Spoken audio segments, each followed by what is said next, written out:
So the 1979 Revolution exhibit is meant to kind of bridge analog and digital. So we really wanted to pull people into the video game, and the way we did that was providing mannequins who were dressed up in the 1970s clothing. So we really wanted to pull people into that revolution. So each of the installations where we have small little activations where you can play parts of the game is meant to pull you in. So for example, we have a trauma and triage scene, but that mannequin is lying on the floor with the iPad embedded into the mannequin. So you get there over on top of the mannequin and you're there trying to save this guy's life.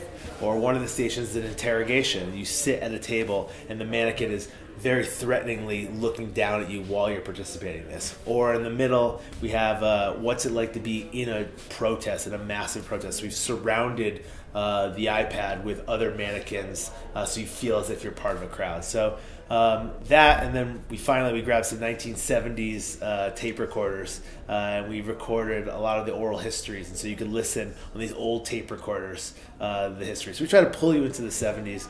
The response from Sundance has been unbelievable. I think people have been really thirsty for a project of this type. Also, people are very excited for the fact that it's coming to market.